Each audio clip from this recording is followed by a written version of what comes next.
Welcome to the Garage One podcast with your hosts Ross Smith and Sahir Saeed. Your only choice for insightful commentary on cars, real estate, and racing. Buckle up and let's get rolling.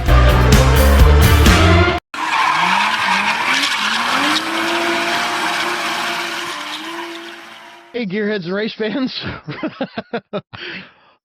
Ross Sahir from the Garage One podcast. We are back. We're still back. You're still back. There we go. All right, we got it. We nailed it. That's our new title. We're so back. So back. Man, so new format today. Obviously, we're trying out something a little bit different. So bear with us as we grow here. Man, It's the plant. It's the plant, yes. Yeah, Yeah. plant. It's the new plants. I got some new greenery, It's got to trying to freshen up the place a little bit. Make it look a little bit more homey, Right? Yeah. We had a designer come in, Yeah. Yeah.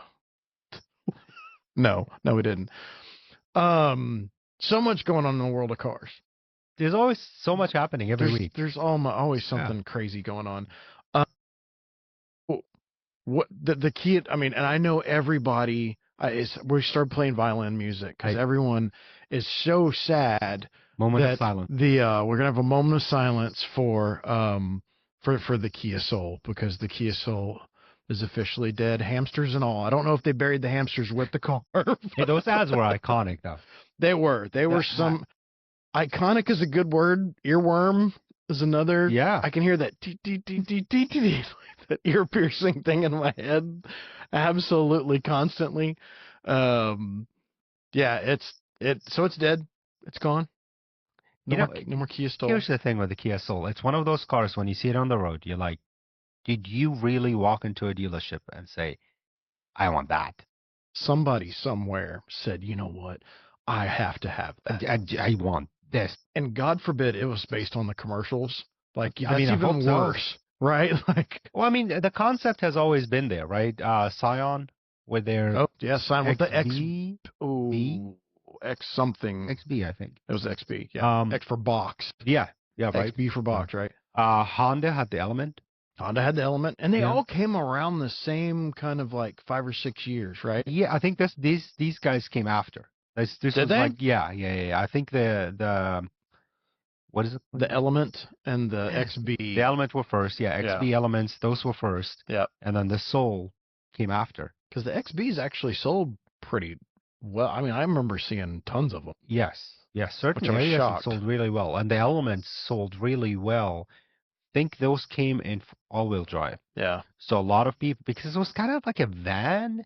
Like the back door would open up the other way. It was kind of like a van-ish setup. It was kind of like a van. I mean, they all had the aerodynamics of a brick. Yeah. And I mean, but now, hell, we're going back to the Tesla Cybertruck that has the aerodynamics of a dumpster. So actually really efficient. Is it efficient? Is it for an aerodynamic standpoint? So. No kidding. Yeah. I think so. Oh, I don't know. We'd have have to check. up. Tesla usually has really good efficiency when it comes to cars. Like when they run them through the wind tunnel, they have a really low. I could see that with the Model X and the Model Y. You can tell that did spend some time in the wind tunnle. The Cybertruck would shock me. That would be interesting to see if it actually. Hey, put that as a note for next time. Okay, I'll have to check it out. But yeah, because you think about it, honestly I don't know what these went for. You think about it, you look at it, and you say, okay, let's say this was $20,000, $25,000, whatever it was, brand new. Yeah. There are so many options, so many in that price point, and but you'd pick that, and you pick that, and usually you pick that in that color. Yeah. And then you put those stickers on it. Very interesting. Because a lot of them were worse like Skittles type colors. They were very bright colored. And I think they might have scared some other manufacturers killing this, because I don't know if you saw this that the Telluride just went through a facelift, which I think was much needed on this. The Telluride is this a Telluride? It should be Telluride. Yeah, Kia Telluride. The one on the left, I think that's the electric one. Is it? I don't know. They all look the same. Who knows? But the This actually came off of the Kia website. Of the Kia website? Yeah. Okay, then probably yes. Sorry about that. I didn't know if it was like, well, it's right there. Does it come in a hybrid? Well, I don't know. There's one thing iconic again about this one. The Kia Telluride had the same taillights, shape-wise, as the Maserati 3200 GT. You're kidding. Which was the coupe, basically, when Maserati came back in like the early 2000s. Oh, yeah. Yep. And we got the 4200 here. That was the coupe that we got here. But back in Europe, we had the pre-facelift, and it was the 3200. And the 3200 had the boomerang taillights on each side. I did not know that. It looked interesting. so good. That was such a good-looking car. Man. And then they put it on a Telluride. And then they put it on the Telluride. Yeah, so... That's pretty crazy. Let's see what else we got on I think the Telluride sold really well in general. It is. Well, so when my in-laws bought one, yeah, and they couldn't get one in the color that they wanted. They were just, the dealer basically told them, said, "Hey, when one shows up, we'll let you know, and you can have the option of buying it or not." It wasn't a crazy. Hey, we're going to order you one. They were in high demand. I know he's having a few issues, some check engine lights and some cosmetic stuff, especially for a car that has that little miles on it. Yeah. He got some work to do. I think they're still scaling. I feel like it's Kia, Hyundai, Genesis, they're all one company. Yep. But I feel like their growth it has come too fast. Yeah. They kind of figured out. They did skyrocket up there. Yeah, skyrocket to a point where they had to just start releasing new models. They're eating up the market share from the Japanese manufacturers heavily. Yeah. And I feel like, especially with like the new styling of the Telluride, all the styling that they're doing is a little bit more, I wouldn't say aggressive, but they're actually daring. Right. They're trying. It's kind of like Hyundai. Hyundai's like, well, they're one company, right? Right. So, but they dare to do a little bit more. Right. Let's go a little bit extra, and it comes from the fact that they hired the majority of the styling designers from Europe. Yeah. Right. BMW's designers, yep. Mercedes, whoever they found, they ended up hiring those people. Right. And it's showing now that, okay, they are not just, oh, let's just move this light a little bit from like one to the other. Oh no, we're going to redo the whole thing. Well, it takes back to, you remember the concept car days. Like you'd go to a car show and you'd see the concept. Yeah. Right. And it would typically be wild. Yeah. Right. Like it'd be crazy. It's very eye-catching. And then the version that ended up coming out was a much less toned down, didn't have all the funky stuff. They're skipping the whole concept car stage and just this is what we're making. Yeah. Because, I mean, it's like they announce the car and then it's on the road the next day. It's like, oh, shit, what is that? Watch this on TV. That's some weird taillights. What is that? And especially with us, right? We look at something passes and it's like, what? Which one was it? Was the Icon? No, what's the sedan? It's not the Icon or Ioniq. Ioniq or something like that. I actually, when I saw that thing roll by, like I was like, wait, and I turned left and I didn't even need to go. Like I went after it and I was looking at it. I was like, oh man, that's a Hyundai. Yeah, the Sonata. The Sonata on the front now is like it's like the Tesla Cybertruck. Mm-hmm. It goes like all the way around. And Sonata, and then they're doing really well on the N models, which is like the sportier ones, right? Mm-hmm. It's like it's kind of like the Honda R version. Yeah. It's the N is their performance without the performance. Yeah, without the performance. It's just their special. Just looks sporty. Right. No, but I mean, they're loud. They have engine noise and all of that, and I feel like they're. I don't know if that was a myth or someone made up this story, but basically, when whoever, because it's family owned, I think, whoever took over, went into the factory and was like, open up the car, let me see, and then he asked them to go get a Toyota and a Honda. Oh. And bring him over, and it's like, open him up, let's see, and he said, I want this to look like that on the inside. Interesting. I don't know if that's a myth, probably is, but it kind of gives you an idea because who knows? I mean, myths always have some kind of truth. Truth is stranger than fiction, right? So you look at the late 90s, early 2000s models from Hyundai, because Kia wasn't that there yet. Kia was like a sub-brand. Yeah. Like it was. Yeah. I don't even know what to relate it to. I don't know. It was almost like a Saab was to GM. You know, I don't know what their sales look like now. I don't know who is like. I don't know what the Here, let's look that up. Yeah. Hyundai versus. Pause for random research. Let's see. That would be interesting. Hyundai usually holds a lead over No kidding. Kia. Yeah. Interesting. So the sales volume for Hyundai is still higher than Kia, which is it isn't. Does it say anything about like how expensive they are or what they're running from? Because I mean, I know when my in-laws bought their Telluride, man, it was not cheap. I mean, it wasn't what I would consider cheap. I should say that it was. I mean, 40-ish, somewhere around there for a mid-sized SUV. Now they have put some more technology in it, but. So I mean, by the way, a Kia Solis starts at $20,490. It says that they range. It gives you a range, 20,000 to 70,000. To 70? Yeah. Holy mackerel! And then Hyundai, the average is about 36 in the U.S. So about same. That's crazy. Same, yeah, 36. That's right about. Yeah, I know he paid quite a bit for it. So that's nutty. Man, things are getting so stinking expensive. Like they're getting absolutely ridiculous. So here's this. So sorry, I kind of jumped around a little bit.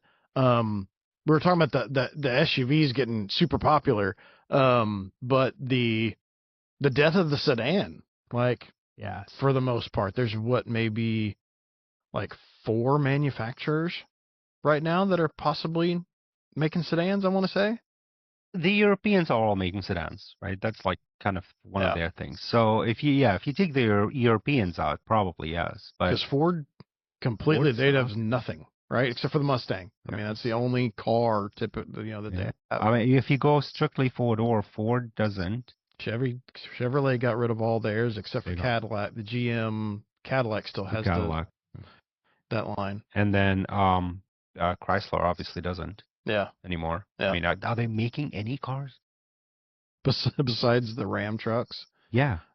Yeah. I mean, they've had a lot of success with the Grand Cherokee and the Grand Wagoneer and all that stuff. Chrysler brand. Yeah. Oh, the Chrysler brand itself. I think that's kind of faded into like nothingness. Just all of the other ones. It's been absorbed into the Stellantis blob, right? Yeah. So, I mean, I don't know. Like, I don't know what the Chrysler dealership is selling right now as a brand new vehicle. That's a really good question. You know, with a Chrysler brand. Yeah. Everything is Dodge, Jeep, or Ram. But yeah, when you look at that, I mean, the 4-door concept of a sedan is. I would say well alive outside the U.S. Mm-hmm. You know, obviously Europe, all of the big manufacturers make right. I don't think the small manufacturers are going there. So, I mean, China's going gangbusters with 4-door sedans. China, they haven't jumped on that bandwagon. They are starting. I mean, you'll see a lot of SUVs kind of popping up. But then you also have, Europe, for instance, likes the hatchbacks. Yeah, it's a hatchback plate. Which I like hatchbacks. I was actually super excited to see the Subaru. And they said their next generation WRX. Well, yeah. They're actually going to have an STI version, which they said they weren't going to, and it's going to be a hatchback. Yeah. I would buy that car. You would buy a Subaru. I would. I would buy a Subaru, 100%. Give me a WRX STI hatchback, I'm in. I've owned quite a few in video games. I was about to say, in video games, I drive the crap out of them in video games. I got 5 or 6 of them in GT7s. But that's the thing. So 4-door sedans, I guess people at some point realized it's not as convenient. You just don't have the storage. Right? You don't have the storage. People want to shove whatever they want into their car. Yeah. It's harder to throw the family dog in the back and go to the park or whatever, or go to the grocery store or whatever it is. And in all honesty, they make some of the best dailies if you're not carrying stuff around. I mean, you've got the A8 or the S-Class. Yeah. I mean, those cars are just incredible. As daily drivers, right. They're comfortable. You're gliding. Commuters. I mean, they're just amazing cars. And then you have the sporty ones. Yeah. I mean, again, go back to the E63 Mercedes or the M5 or some of those sporty sedans. For sure. You've got the power of a supercar Yep. inside a 4-door. Yeah, I mean, because how Full much size. with the Audi A8 alone? That thing is. I mean, it's got the same motor as the Huracan, doesn't it? Yeah, the higher up one. Yeah. 4.2. Yeah. 4.0 actually. Yeah. I mean, that thing's a beast. Yeah. Like we have a couple of those show up to Maven. Yeah. So the RS6s come out. Mm. So the RS6s do have the 4.0, 600 and some horsepower. That's killer. Not tuned, station wagon. Right. But then the same thing. I mean, the S class probably has 600 horsepower, 500 plus, and you are gliding in those cars. Right. So you don't feel anything. Yeah. On BMW 5 Series, they've had upwards of 500 horsepower for a long time. Which again, that was funny because it's good that we're here.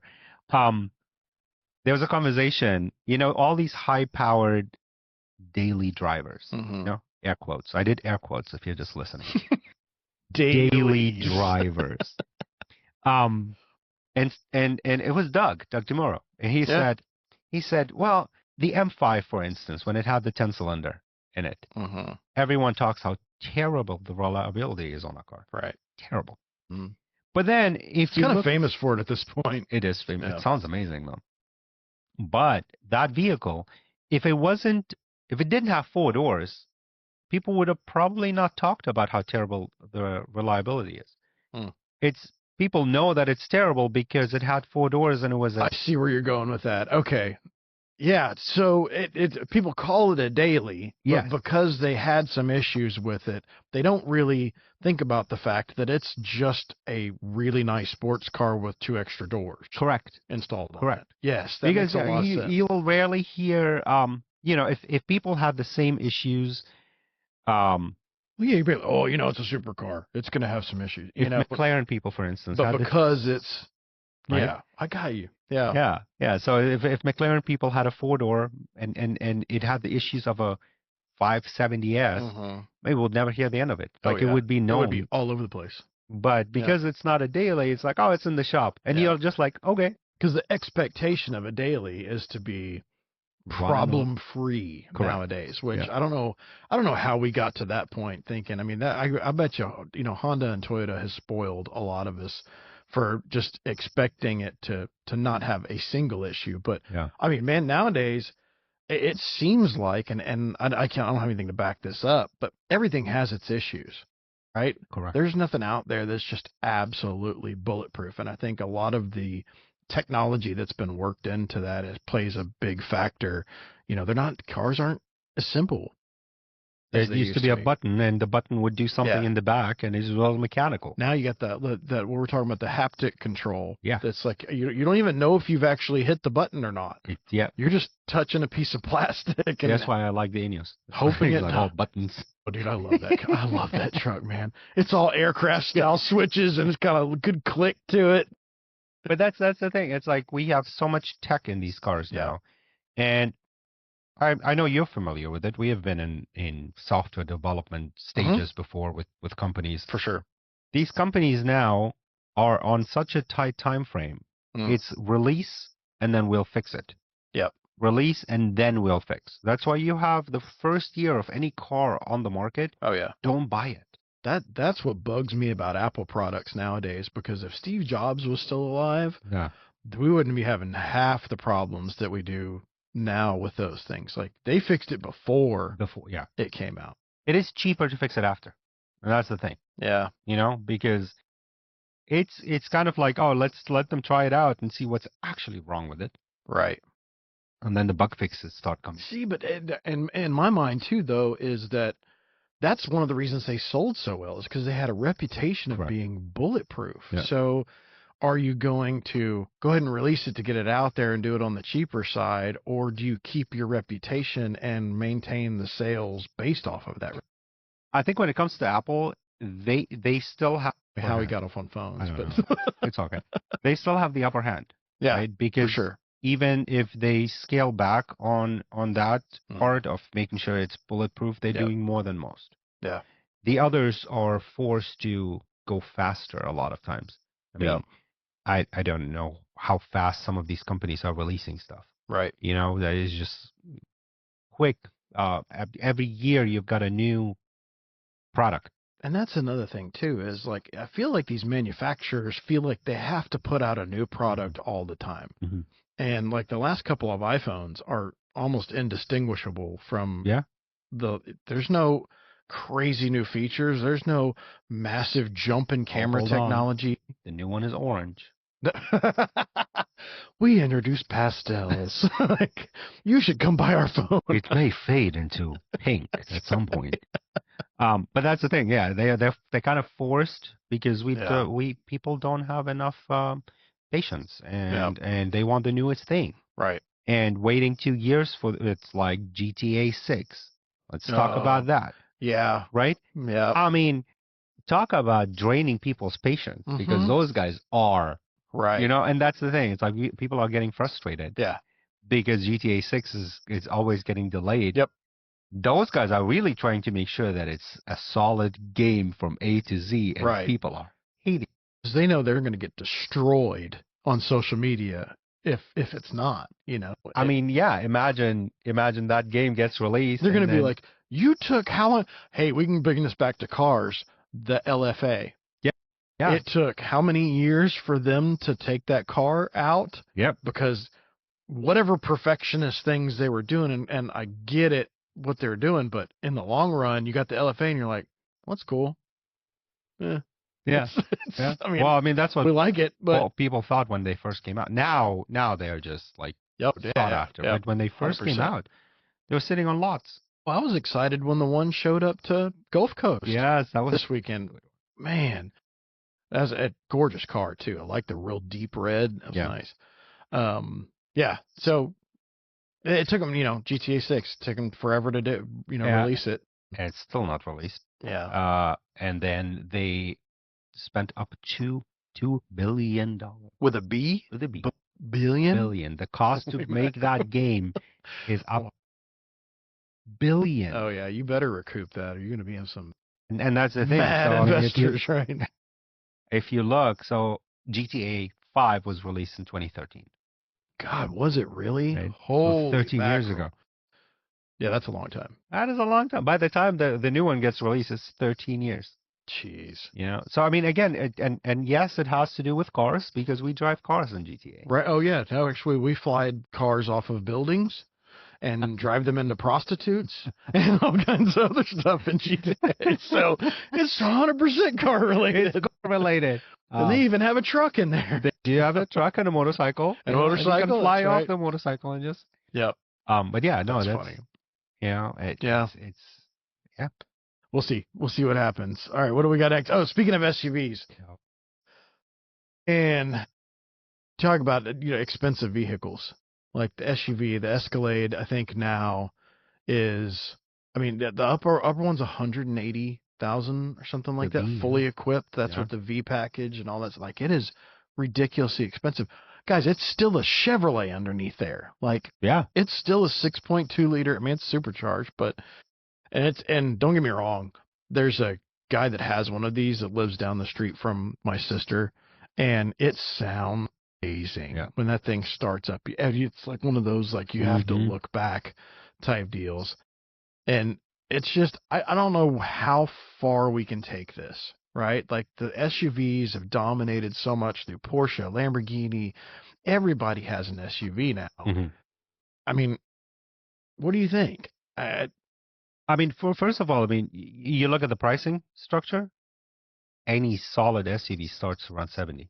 Yeah. I don't think you can find it. And an SUV saved Porsche. Don't get me wrong. Like, it did. And Lamborghini. Yeah. I mean, the Urus, as much as, you want to talk about Turo with it, but the Urus saved Lamborghini. The money that came in from those sales, insane. And even the Cullinan, I think it helped. Hell, there's whispers of a Corvette SUV. If that happens, I don't know how I'm going to feel about that. Oh, but you'll be fine. Yeah. You'll be fine. Yeesh.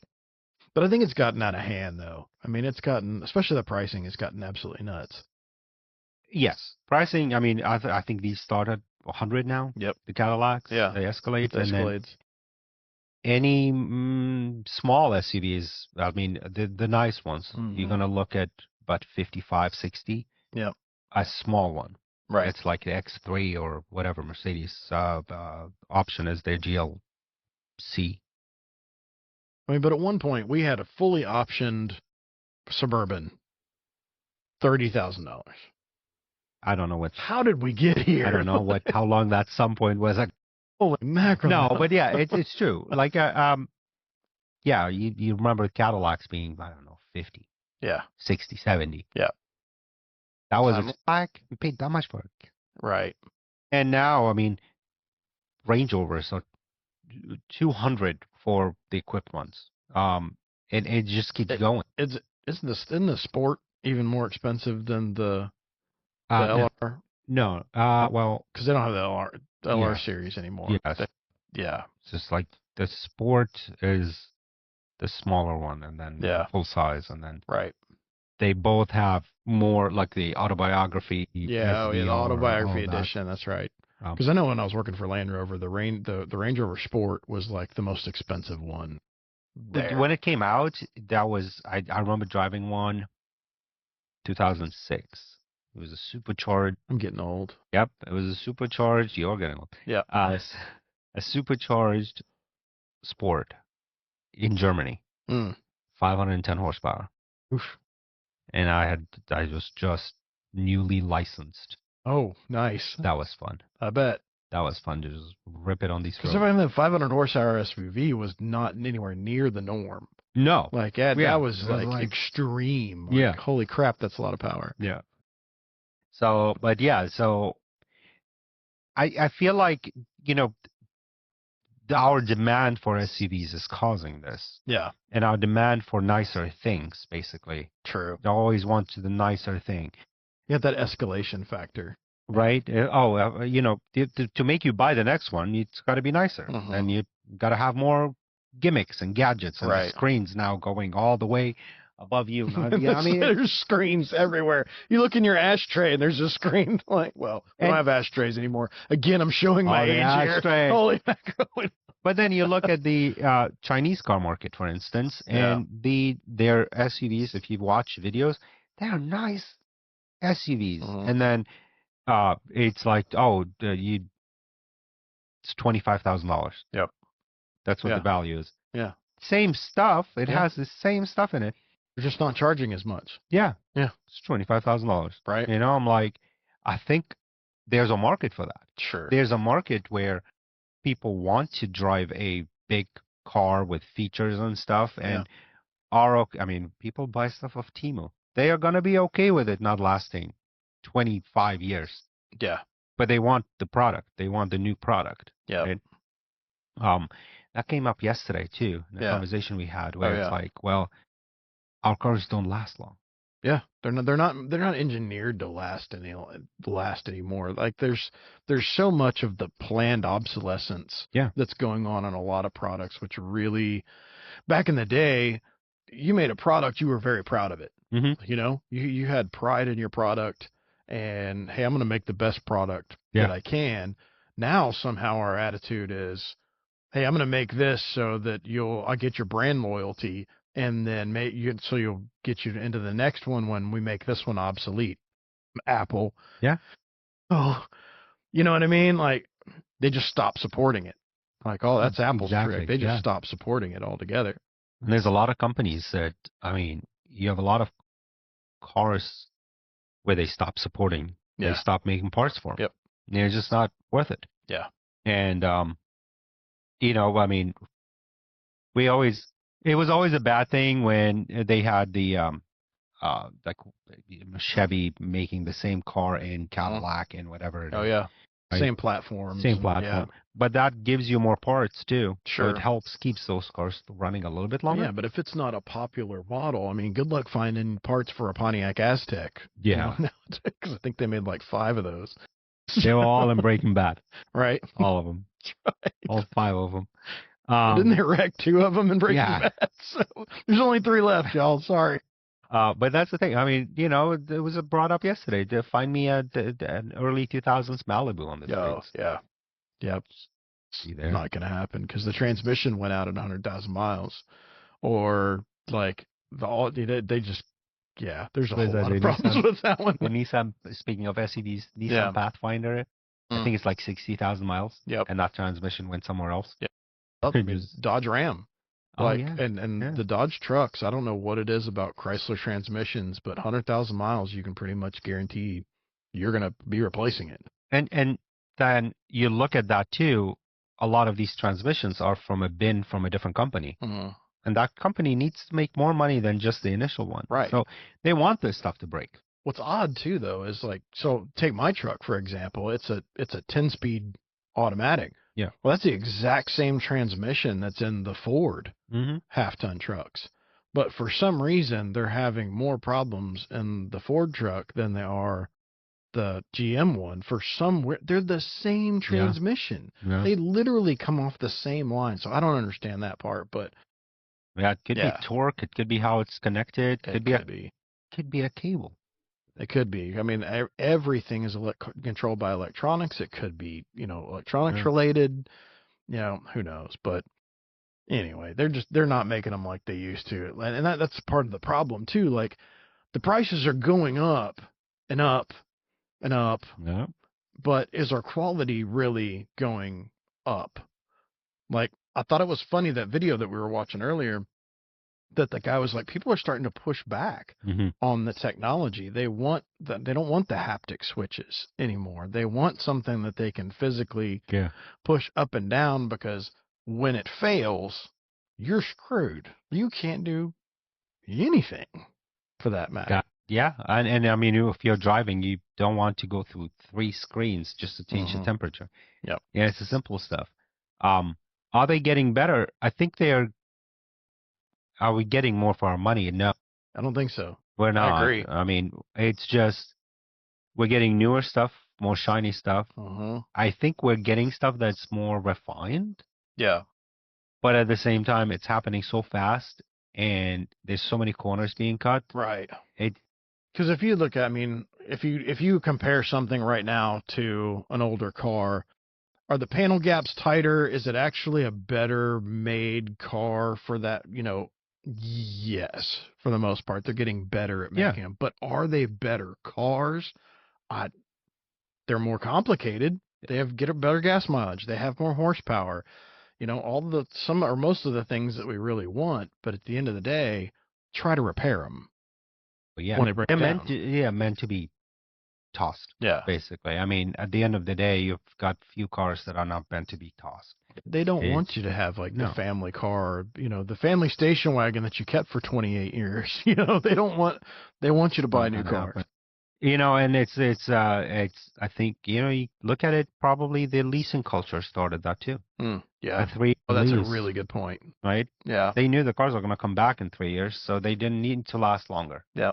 And in 3 years, hey, we'll patch here and there. That was the thing to do, you leased it for a couple of years and then you got a brand new car in 3 years. Yeah.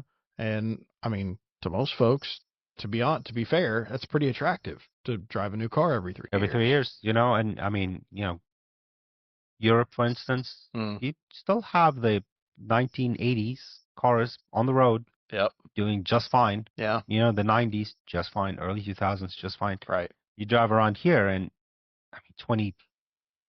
early 2000s, you're like, wow. Yeah. This has made it.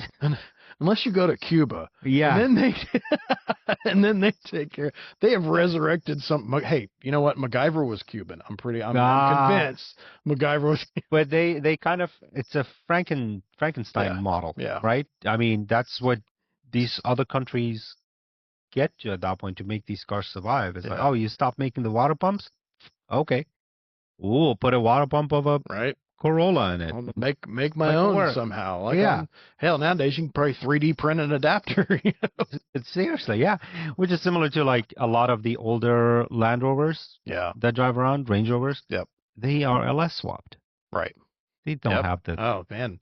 Range Rovers, Land Cruisers, a lot of Land Cruisers out there. A lot of the rock crawler guys will do a V8 swap. Yeah. It's cheap and keeps the car running. The car is still cool, but now it's more reliable. Yeah. Yep. I mean, the cars technically are better, but I don't feel like we're getting a better product. I don't feel like we're making the strides that we should for the prices that we're paying. That is correct. If that makes sense. Yeah. The other thing is like, yeah, they've gotten quicker, more powerful, more fuel efficient. But we were talking about something else too, that America needs, sorry guys, but America needs to catch up. We do. And we were talking about this earlier, is that we started from Europe and the US from different philosophies. When the European started making cars, you bought a motor and a chassis. Yeah. And then you took it to a coach builder, and that was an art. To build the body and everything around it, and it was beautiful. It was handmade. It was crafted. That's where European cars have, for lack of a better term, grown up from, right? Yeah. We, on the other hand, Henry Ford, put out as many of them as you possibly can. The exact same. I mean, you could have them in 4 different colors: black, black, black, and black. Right? You can have any color you want as long as it's black. And we cranked them out as far as we could, as fast as we could. So I feel like we've been catching up, with that kind of philosophy, for a long, long time. Yes, you're absolutely right. The catching up process, because the major car design companies and coach build companies are still in Europe, right? Right. Still have the Pininfarinas. Yep. The ones that sketched cars that are still. How Ferrari ever separated from Pininfarina, I have no idea. But I personally, I don't think that was a great move. But that's the thing, Yeah. these cars. I remember my Alfa Romeo. I think it was Pininfarina. It was someone, but besides all the logos for the Alfa Romeo part, on the side it said Pininfarina or whoever it was, and you're like, someone designed this. Yeah. This was an art project. Yes. Right. Same thing with the coach builders. The coach builders, that's what they do. They make the best out of what they are working with, right? Right. For the most part, the U.S. companies felt safe. We're far away. We have big manufacturing ability. We can make whatever we want, and it will sell. Right. For the longest time, it did. And we tariff the crap out of the ones that are coming over. Yeah, more expensive. Right? And that's what's happening right now again. Yeah. But for the longest time, that's why, tariffing cars. Right, they're protecting American manufacturing. But then when you give corporations that, safety net, they're like, oh, okay, cool. Well, we don't have to worry about competing with these. Yeah, they're better than, right? Better quality than us, but we don't have to worry about that. Well, they're not. Nobody's going to put them side by side and go, ooh, that's nice. Right. So, for the longest time, they just sat there and didn't do anything. And then the European market broke into the U.S. And then the Japanese market broke into the U.S. Yep. And then those companies started building factories here. Oh, yeah. And making them, the SUVs, European SUVs, Mercedes, for the most part, their SUVs are made in the U.S. and then shipped to Germany. Right. Because their SUV market is here, not there. Yeah. So the ones that they ship, it's less for them to ship SUVs from here to there than vice versa. Right. So that you got the U.S. companies just kind of for the longest time just sit and it's like, oh, we have no one threatening us. For sure. And I think, at least it seems like to me, that that whole renaissance started happening right when Chrysler and Daimler got together. Yeah. And all of a sudden, Chrysler is putting out these nicer sedans. The interiors are nicer. They're better styled. Well, yeah, so much better styled. And then I think that's what kind of started waking America up. Now Cadillac, starting with the CTS, had their sights set on BMW. Correct. That's that they wanted to not be BMW, but beat BMW. Yeah. And they've come a long way since the original CTS. Yeah, especially, like the CT5 Blackwing in manual transmission. Come on. That's beast. Those are great cars. Yeah. Again, overlooked for the most part because of the history. Right. But the CT4 Blackwing, I've watched that thing go around the Nürburgring. Yeah. That video is insane. That car can go. It'll move, right? Like, it's a good car. Yeah. And the gap is closing. Yeah. But I think there's still a there's a big thing behind the name. Right. Cadillac, Cadillac's got a hill to climb. They really do, because I mean they're associated with these big boats of a car, which they do well. Chrome and steel. They do well on the SUV side, right? The SUV, well, nope. The Escalade does well. Yeah. I don't even know the name of the other ones. But right. the Escalades do well, and now they have all the electric division and all of that. Yeah. But if you look at that, they do well on the Escalade. Yeah, so Jess has an XT6. There you go. Yeah. So, and we had looked at the smaller ones, the XT3. They're all going to the same, kind of similar naming conventions, like more European style. But the XT6, the power's good, the handling is good. The exterior, I love the exterior. I think it's a sharp-looking car. The interior, to me, has a long way to go. Which, yes, that's been the issue for the most part, right? Now, here's the thing. They're coming out with a $400,000 car. And it's going to be electric. And it's supposed to have all of the bells and whistles. They want to compete with Bentley and Rolls-Royce. Right. Which is like, come on, let's compete on our level first before we try to. Let's not get too crazy right off the bat. I mean, yeah, it's just a little too much. Yeah. And then it's all electric. So, I mean, the sales on the Rolls-Royce electric aren't that rosy. I just don't feel like they haven't really accomplished their goal yet.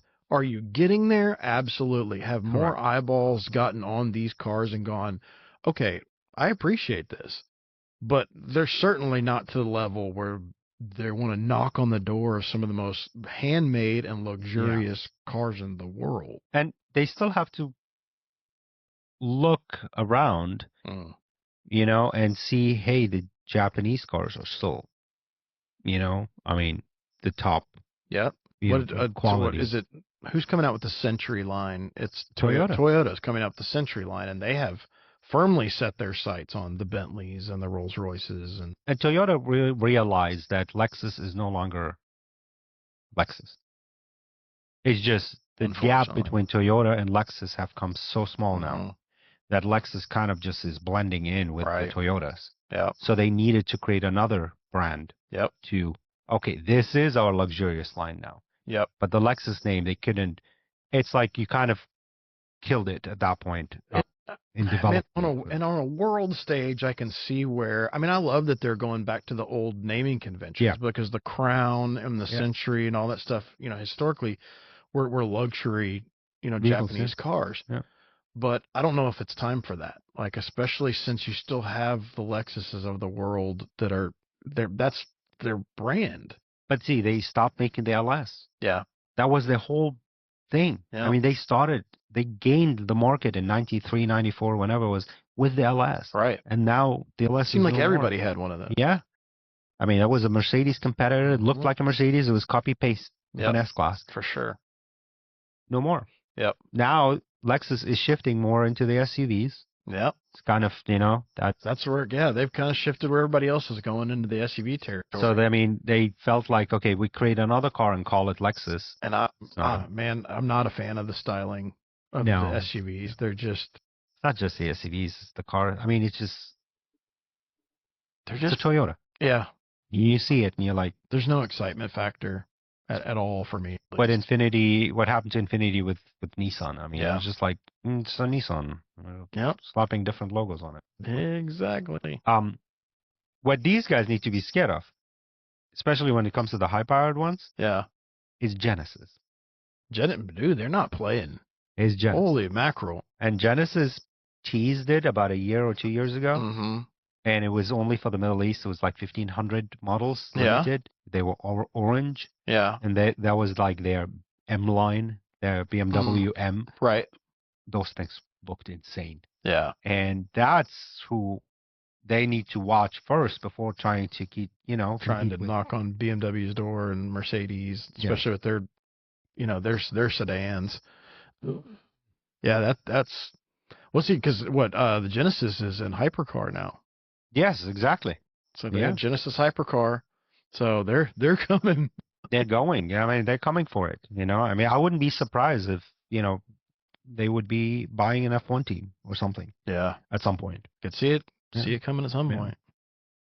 So now, what a transition! Man, what a transition going from talking about Hyundai buying an F1 team to F1. To F1. Well, I'm not even gonna address Mexico. I know we haven't even talked about Mexico, but I'm just gonna leave it. You know, it was what it was. You know, it happened. Yeah. So Brazil was fun. So short synopsis of what I felt like happened over that weekend is the sprint race was a destruction derby. Yeah, because of the rain. 100%. Like there was so much wrecking going on. It was crazy because of the tires. Then qualifying for the race was just absolute cinema. Like, yeah, that was so much fun to watch. And then you had the race that was like a friggin' UFC fight. Like it was so intense, especially in the first like 10 or 12 laps was intense, man. That was good racing and craziness happening, obviously, but it was a good racing weekend. I mean, that's just Brazil is again. I mean, we keep saying iconic. It's an iconic track. Yeah, they've been racing since the 30s on that track. Yeah, and the weather is always a factor. They had a friggin' typhoon. Isn't it typhoon on that side of the world? Yeah. Anyway, I forgot. Pacific Atlantic. They call it different things. Yeah. But yeah, they had a friggin' typhoon that came in like the day before, and they thought that they were gonna actually cancel the race, but it was beyond wet. Wet's not even a good way to describe it. I mean, just looking at this race results, right? You've got a lot of surprises. You do on that list, right? And the freaking rookies are showing up. That's the thing. Look, Antonelli remember the guy's 18 years old. Yeah, maybe 19. I don't know. 18. I think he's 19. Okay. I think he's 19 now. He was 18 last year. Yeah, but still, he's a child. Yes, like holy crap. And he's driving like a madman. He's doing really good. I feel like he did really well this last weekend. Yeah, defending second spot in that race was not easy. That was not an easy feat. Which, I mean, you look down the list. Let's ignore the fact that George Russell is there because he's always somewhere around there. Coming in fourth place. That's what he does. That's what he does. That is George's fourth spot. Or second. It's fourth or second. One of the two. That's his spot. You've got Ollie Behrman. Which after Mexico, we didn't want to talk about Mexico, but he was fourth in Mexico. Mm-hmm. He was. He defended Mexico. He defended against Verstappen. Yep. For the whole race. He sure did. Yeah. And he drove a really wide car in Mexico. Yeah. Good for him. It's an 18-wheeler. But yeah, so you got a lot of stuff. I mean, obviously Lawson, Hajar. Some surprises there, but then you've got the guy on Lawless on the podium. Yeah. That somehow made it on third. Okay. Piastri. Oh, we talk about Piastri. Okay. So obviously, Norris came in first. Antonelli second, third. Verstappen. Oscar was a distant fifth. But I think he got screwed this race. I know that it was a Hail Mary move and what we would call a low percentage move. I get that, and that's why the stewards I think were like, hey, you probably shouldn't have done that. I understand why you did it, but probably not the best time, right? But yeah, I feel bad for him. I do, but I don't think he's there yet. I think Lando's got him. And that's the thing. Everyone is always like, oh, they got into Lando's head. And when you get into Lando's head, he ends up, third or fourth or whatever. Right. When you end up in Piastri's head, he's somewhere in the gravel. Yeah, he's in a barrier somewhere. Yeah, I mean, it's just like he's not. And I've said that the whole season. He's just not there. Yeah. He ends up winning the season. Good for him. Kudos to him. Yeah. But he's just not there. And I mean, he's still got the points, obviously, to be in second place, but if he keeps going the way he's going, Verstappen's going to pass him up. Yeah. Verstappen's still got, I don't know if he statistically still has a shot, but I mean, dude, him and the starting from pit lane. That was insane. Oh my God. Okay. I have something on that. Yes. Pit lane to a podium. So it's never happened that somebody has started from pit lane and won the race. he got so stinking close. He was leading. Oh my gosh. He was leading. Yeah, because he was leading for what? Almost 8 laps. And I still don't know why he changed tires. I think I was thinking about that, and I think the thought was that if he got on fresh rubber, he had enough pace that he could make up the difference. And that was his call, if I remember correctly, because he was like, "Hey, give me some freshes and see if I can do this," because he wanted to make history.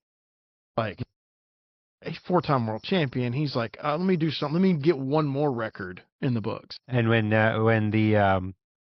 they were talking to him from the pit lane, they said, "Hey, I didn't think we would say that this race, but you're leading the race. You're leading the race. You're the race leader." Right. And his engineer said that. I'm like, hey man, you're leading from pit lane. Yeah. Yeah. There's no whatever problems that you have with Verstappen. You have to admit, even I have to admit that he is just amazing. Amazing driver. He's a driver. I mean, I always say it. I don't care who wins except for him, but. Right. Yeah. I just want exciting racing. Yeah. Especially when you look at it and you're like, where's Yuki? Oh, Yuki, where are you at? Yuki. Come on, dude. And if it was a championship year for Red Bull, we would have, more of a championship year. We would have already heard, hey. Oh, yeah. It sounds like Yuki's going to IndyCar. Because I don't think he's very confident he's going to have a seat, period. Not having a seat. Yeah. Yeah. I mean, they have like 4 drivers that are ready for the seat, Yeah. Oh, yeah. And we need to do that. I mean, as well as the rookies are doing right now, let's get some fresh blood in there and see what we can do. But they need to do something different. Yeah. Because right now they're doing the same thing over and over. They're grabbing a good driver, a decent driver, putting him in a car. They're not winning the constructors like this. They're not. The drivers. That's where the money is. Struggling. Yeah. They're competing against no one at this point. I mean, it's like them and Stroll.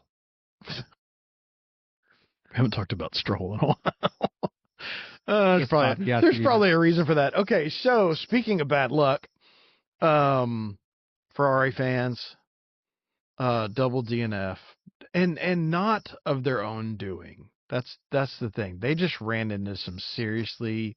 I don't feel like there was a bunch of mistakes made that led up to this. This was just racing. Agree. Yeah. Agree, but at the same time, there's excuse after excuse after excuse with Ferrari at this point. It's almost like there's a pattern. There's a pattern, right? It's just like, okay, we'll give you this one. What happened last race? Well, last race they did well. Yeah. But there's no consistency. Mm-hmm. And I mean, actually, did you watch the scene where they offered Leclerc coffee? Mm-hmm. That was pretty funny. And the guy's like, he needs to help me. That was pretty funny. He's like, he needs help, man. Like, it's like, what are you doing? He's trying to play hospitality over there. It's like, you want coffee? Because Hamilton, they were waiting for the penalty. Yeah. Otherwise, he would have DNF'd much earlier. Right. But they were waiting for the penalty to hit, so he doesn't have it next race. Yeah. And hey, that's a great strategy. It is. Oh my God, a good strategy call. But how can we make it more consistent? Right. And it's I don't know, man. I want Ferrari to do well. I really do. I love their history. I love everything about. I like the cars. I just don't necessarily like the company behind it. Sometimes I feel like they don't make some good decisions. Sometimes, but they also try to exploit loopholes. Yeah. Like part of their strategy is to exploit loopholes in I feel like instead of making a better car. And see, they are a heritage team. Mm-hmm. So they get the most money. Yep. They get 5% of the Constructors' Championship, whether they place or not, just because it's showing up. Just for showing up. Yeah. So that's the thing. Like, and that's tens of millions of dollars right there. It's like 50 or 60 million. Yeah. Just to run the race, right? Yep. So I don't know sometimes if that's just spoiling them even more because they have one of the biggest teams, largest like in size. So you can't say, oh, you're running on a Haas budget. And then you have they're selling engines to other manufacturers too. Got Haas and those manufacturers are doing okay. Cadillac's now going to be running on a Ferrari motor. Those manufacturers are doing okay. So I guess it's same thing. McLaren is running Mercedes engines and Yeah. Mercedes is struggling compared to McLaren. We'll see next year. Yeah, next year is a whole new slate. Yeah. I mean, and that's what I'm hoping for. I'm like, are you guys doing something maybe to be ready for next year? Hope so. Yeah, I hope so too. I hope you're spending millions of dollars in the budget on something else and not on this, because you're not getting your money's worth. Oh, back to talking about Behrman, and the rookies are just solid showing. Hadjar, Behrman, Antonelli, all these guys are really showing their worth, I guess you'd say. I mean, Behrman is destroying Ocon at this point. Uh-huh. And, the experiences. You could say he's comfortable now. Yeah, he's comfortable. And that's the thing. Like, first race was a disaster for all of them. Uh-huh. Weather conditions and Hadjar. I feel bad for that, man. But he's come back, man. He's really showed them, been like, okay, you want to make fun of me? Cool. Yeah. Yeah. So, I mean, they are all kind of performing really well. I think the cars are all getting closer. Yeah. And which is good. I mean, we've seen a lot of qualifying where the difference between first and 10th was minimal. Yeah. So the cars definitely. Second. Yeah. Yeah. And, I mean, you have a Haas even in the conversation, much less. Yeah, for a podium. I mean, they, it's like, okay. That's kind of the best of the rest right there. I mean, you're up there. On a small budget, on a car that doesn't, with a team that doesn't really have, a third of the people that the other ones have. Mm-hmm. That's impressive. Yeah. So now, I mean, not all the rookies had a good run, because there was a scary crash. Oh, that one was spooky. We actually, I think, let's see if this video is actually going to play. Hometown too. And in his hometown, yeah. So this thing, I mean, he hit hard, and it looks worse than it is, for the sheer fact. Let's run that back again. So him spinning into the barrier like that, all those carbon fiber struts and all that stuff are not the most robust thing, especially when you put lateral G's on them. Yeah. So it looks like the whole car came apart, but obviously you see, like in that picture, that the crash structure and these things are awesome. Yeah. They can take so much. Yeah. But the picture of the weekend is just absolutely wild. Whoever took this photo, freaking bravo. Like, but that, you talk about some drama in a photo. Yes. Like, that hurts looking at it. Yes. There's so much stuff flying around. Oh, man. The wheel is bent. I mean, I mean, it just shows you how much carnage there was. He raced the next day. Yeah. Yep. That's the impressive part. He was perfectly fine. That's how safe these cars are built. I mean, you look at them and you're like, oh, this doesn't look like much, but after a crash like this, and he raced the next day just fine. And I mean, it's no small thing to hit a barrier of over 100 miles per hour. What's even more impressive is they fixed it. Yeah. Yeah. within hours, this thing was saying. You look at it and you're like, wow. That's they one fixed thing. It. Okay. I got to hand that watching those guys in the pits repair this is just absolutely amazing, how fast they work and how well they know that car. Because you look back in history, there was a third car. Teams had a spare car. Yeah. And the spare car would be rolled out, and it's like, okay. Here, we're just going to roll out. Not nowadays. That you got one tub, right? That's all you got. And sometimes it's like, oh, it happens in the morning in a sprint race, and then we got qualifying in like 5 hours. Yep. Figure it out. Yeah. So, I mean, that is very impressive. That's pretty crazy. So, and then we got Vegas coming up. Vegas. I'm excited. Well, you'll be there. Predictions for Vegas. Oh, I mean, I think it's going to be between Lando and Verstappen. Yeah. I mean, it's a city. It's going to be, again, because Verstappen's fast on this track. Yeah. Like, if you go back and look at the last couple of years, and Lando has not been awesome on this course. And, it's probably going to be almost like a blowout by Verstappen in that case. Yep. And Lando has to now realize that he is not racing Verstappen. Yeah. He's just, there's 50 points between them. Right. He just needs to score points. Yep. And keep Piastri behind him. Right. So the idea would be you can be a little bit more defensive, and obviously be offensive when needed, but you can kind of just relax a little bit. If Verstappen is ahead of you by 15 seconds, just let him go. Yeah. It's fine. As long as Piastri is behind you. Yeah, as long as Piastri's behind you, then just run your race. Yeah. Yeah. Yeah. And Piastri's been pretty fast. Piastri's been fast in Vegas. Yeah. So he likes this track. It's I mean, that's any racer, right? Like you have tracks that you are better at than others, right? Yeah. Like MSR, for some reason, I've been notoriously slow at MSR, but I'd really like, Hallett or TWS. Well, TWS is not around anymore, but I loved that track. Yeah. Absolutely loved it. You just feel comfortable. You know exactly where to cut the corner. Yep. Yeah, absolutely. So that's going to be exciting. Then Russell will be second or fourth. And Russell will be second or fourth. So, yeah, you can take that one to the bank. You want to go ahead and place that bet now, you can go to NGM. No, I'm just joking. Just joking.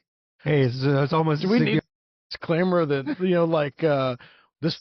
are not giving financial advice, or we are not lawyers. Oh man, but I mean that's the thing. Hopefully Ferrari just finishes the race. Yep. And I'm hoping for Sainz to just get his mojo back. I'm at this point. I've kind of written this year off mentally. I want to say Lando's going to get it. Yeah, he's just going to. So now it's just how entertaining is it going to be from now until the end of the season? And then we've got, craziness that's going to happen next year in 2026. Yeah. It's going to be wild. Next year is it's going to be such a roll the dice kind of thing. I mean, everything changes, right? Everything. We're going to have one of those moments too where a couple of years ago, remember when Aston Martin was doing amazing? Oh yeah. Like 2 or 3 years ago. Yep. Amazing first half of the. Is that pre-Stroll? No. Everything has been Stroll. Right. Aston Martin. But Alonso was doing like incredible. He was like podium. Yeah. And like up there. Yep. It's because they figured out something, and until the other ones caught up. Yeah. They had a. And I feel like it's going to be Mercedes next year. That's all the Mercedes motor cars are going to be up front. Yeah. We'll see. Hamilton gets back in a non-ground effect car. Yeah. So who knows there? There's so much that's up in the air. It's crazy. Speaking of Mercedes too, they just received the highest valuation. Oh, really? Yeah. For $1 billion. God. So Mercedes is owned a third by Toto Wolff, a third by Mercedes, and a third by Ineos. Yeah. And Toto Wolff is selling a one-digit percentage of his stake to the guy that owns CrowdStrike. Oh, right? Interesting. Which is also a big sponsor. I mean, right. Yeah, they're always on CrowdStrikes all over the Mercedes safety cars. And so he's selling them probably 5%. Right on. And they said that based on the valuation of those 5%, it will set the team for a $6 billion valuation, which McLaren was just valued because of a sale similar to that at like 4.5. Right. McLaren, Aston Martin at like 3.5-ish. 6. That's nuts. Which is interesting because Toto Wolff paid $165 million for his shares. That's insane. Which is now $2 billion. Made out on that one, didn't he? He's a billionaire. Well, look at that. I guess our laptop battery is telling us it's time to wrap this up. So that was the ending. That was the ending right there. That was our cut screen right there. Ben, it's so much fun doing this. It is so much fun. I really do enjoy it a lot. Hey, we are working on a spinoff. It's going to be fun. Yeah. Spinoff. Yeah, just wait. We have some plans. We have some little plans. Right. Awesome. Should be a lot of fun. And we'll see you on the next one. See ya.